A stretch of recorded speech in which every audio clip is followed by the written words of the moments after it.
అనమాట. ఆదికాండం 6వ అధ్యాయం తీయండి. ఆదికాండము 6వ అధ్యాయము 5వ వచనం అనుకుంటా.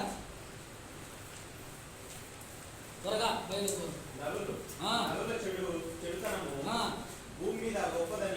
చూడండి, నరుల చెడుతనము భూమి మీద గొప్పదని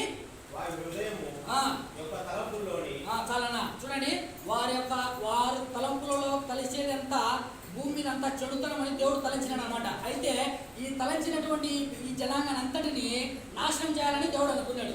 దేవుడి ద్వారా మనుషులందరినీ నాశనం చేయాలనుకున్నాడు. అయితే ఆ జనంలో ఒక వ్యక్తి ఏ విధంగా ఉన్నాడు? పరిశుద్ధంగా ఉన్నాడు. ఆ వ్యక్తి ఎవరంటే నోవాహు భార్య, తన కుటుంబము.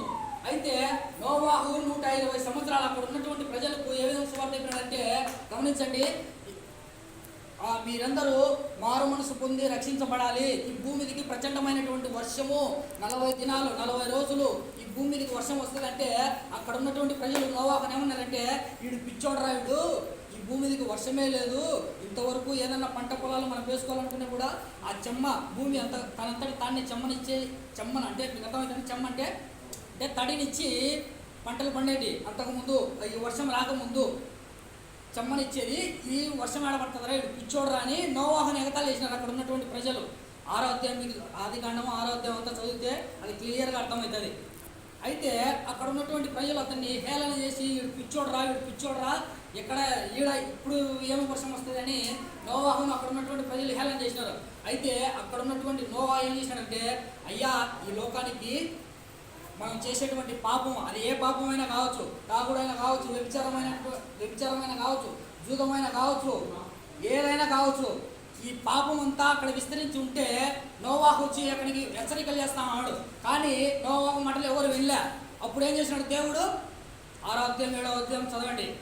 ఆ భూమి మీదకి ఏం చేసినాడు? 40 దినాలు 40 రాత్రులు 40 పగళ్ళు ఆ భూమి మీదకి ప్రచండమైనటువంటి వర్షాన్ని ఇచ్చినాడు. కేవలం నోవాహు కుటుంబం మాత్రమే బ్రతికింది. మిగతా జనాంగం అంతా, ఈ ప్రపంచం అంతా వర్షంతో నింపబడింది. కానీ చూడండి, నేను ఈ విషయాన్ని అంతా ఎందుకు చెప్పినంటే, అక్కడ ఉన్నటువంటి ప్రజలు దేవునికి ఏం చేయలే? లోబడనటువంటి ప్రజలకి ఏమంట? శ్రమంట, హఠాత్తుగా మరణం వస్తుందంట లోబడకపోతే. ఈరోజు మనకు దేవుడు ఎన్నో హెచ్చరికలు ఇస్తున్నాడు.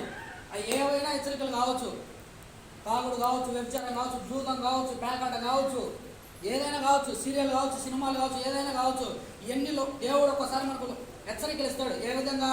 ఇది చేయొద్దు, ఇది తప్పు, ఇది చేయొద్దు, ఇది తప్పు అని పాటల ద్వారా కావచ్చు, సేవకుల ద్వారా కావచ్చు, ఏదో ఒక విధంగా దేవుడు నీతో మాట్లాడుతూ వస్తాడు.